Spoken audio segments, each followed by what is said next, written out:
ಪರಮ ಪೂಜ್ಯ ಚಂದ್ರಶೇಖರ ಜಗದ್ಗುರುಗಳ ಒಂದು ಘಟನೆ ಆನಾಕುರವರು ಬರೆದಿದ್ದಾರೆ.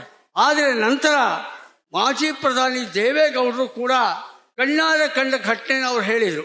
ಎ.ಜಿ. ರಾಮಚಂದ್ರ ರಾಯರು ಅಂತ ಹೇಳಿ ಆ ಕಾಲದಲ್ಲಿ 50ರ ದಶಕದಲ್ಲಿ ಅವರು ನಮ್ಮ ರಾಜ್ಯದ ವಿದ್ಯಾ ಸಚಿವರಾಗಿದ್ದರು. ಶೃಂಗೇರಿ ಮಠದ ಪರಮ ಭಕ್ತರು ಅವರು. ಚಂದ್ರಶೇಖರ ಜಗದ್ಗುರುಗಳು ಶೃಂಗೇರಿಯ ಪೀಠಾಧಿಪತಿಗಳು, ಮಹಾಸನ್ನಿಧಾನಗಳು.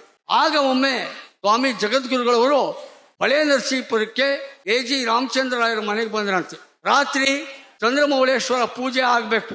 ಜಗದ್ಗುರುಗಳಿಗೆ ವಿಪರೀತ ಚಳಿ ಜ್ವರ ಬಂದ ತಕ್ಷಣವೇ ಭಕ್ತಾದಿಗಳು ಸೇರಿದ್ದ ಜನಸ್ತೋಮ, ಇವತ್ತು ಚಂದ್ರಮೌಳೇಶ್ವರನ ಪೂಜೆ ಹೇಗಾಗುತ್ತೋ, ಗುರುಗಳಿಗೆ ವಿಪರೀತ ಚಳಿ ಜ್ವರ ಹೇಗಾಗುತ್ತೋ ಅಂತ ಆತಂಕಪಟ್ಟರಂತೆ. ಆಮೇಲೆ ಗುರುಗಳು ಹೇಳಿದರಂತೆ, ಯೋಚನೆ ಮಾಡಬೇಡಿ ಅಂತ. ಅವರು ದಂಡಕ್ಕೆ ಅದನ್ನಷ್ಟನ್ನು ನಮ್ಮ ಚಳಿ ಜ್ವರನ ನಮ್ಮ ಭಾಷೆಯಲ್ಲಿ ಹೇಳೋದ್ರೆ ಟ್ರಾನ್ಸ್ಫರ್ ಮಾಡಿದ್ರಂತೆ. ಆಗ ಆ ದಂಡ ಗಡಗಡ ನುಡುಗಕ್ಕೆ ಹೊತ್ತಂತೆ. ಇವರ ಚಳಿ ಜ್ವರ ಎಲ್ಲ ಆ ದಂಡಕ್ಕೆ ಹೋಯ್ತಂತೆ.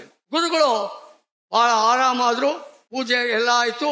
ಎಲ್ಲ ಕಾರ್ಯಕ್ರಮಗಳು ಬಹಳ ಸುಸಂಪನ್ನವಾಗಿ ಮುಗೀತಂತೆ. ಅದೆಲ್ಲ ಮುಗಿದ ಮೇಲೆ ಗುರುಗಳು ಮತ್ತೆ ಆ ದಂಡಕ್ಕೆ ತಾವು ಕೊಟ್ಟಿದ್ದಂಥ ಚಳಿ ಜ್ವರನ ಮತ್ತೆ ವಾಪಸ್ ತಾವೇ ಆವಾಹಿಸ್ಕೊಂಡು ಮತ್ತೆ ಚಳಿ ಜ್ವರ ಮೈ ಮೇಲೆ ಬಂತಂತೆ ಜಗದ್ಗುರುಗಳಿಗೆ. ಆಗ ಕರೆದಿದ್ದಂಥ ಅತಿಥೇಯರು ಗುರುಗಳನ್ನು ಕೇಳಿದ್ರಂತೆ, ಗುರುಗಳೇ ಪೂರ್ಣ ವಿಸರ್ಜನೆ ಮಾಡಿಬಿಡ್ಬೋದಾಗಿತ್ತಲ್ಲ, ಮತ್ತೆ ಹಂಗೆ ಮೈ ಮೇಲೆ ನೀವು ಆವಾಹನೆ ಮಾಡ್ಕೊಂಡ್ರಿ ಅಂತ. ಅದಕ್ಕೆ ಅವ್ರು ಹೇಳಿದ್ರಂತೆ, ಯಾರೇ ಆಗಲಿ ಕರ್ಮಾಂತರಗಳನ್ನ ಕರ್ಮಫಲಗಳನ್ನ ನಾವು ಅನುಭವಿಸಲೇಬೇಕು ಕಣಪ್ಪ, ಅದಕ್ಕೆ ಮತ್ತೆ ಇದನ್ನು ಆವಾಹನೆ ಮಾಡ್ಕೊಳ್ಳಿ ಅಂತ ಹೇಳಿದ್ರಂತೆ. ಇದನ್ನು ಕೇಳಿದ್ದಂಥ ದೇವೇಗೌಡರು ನನಗೊಂದ್ಸಲ ಹೇಳಿ, ಇದು ಕಣೆಯ ಕರ್ಮಾಂತರದ ಫಲ ಅಂತ ಹೇಳಿ ನನಗೆ ಪಾಠ ಹೇಳಿದ್ರು.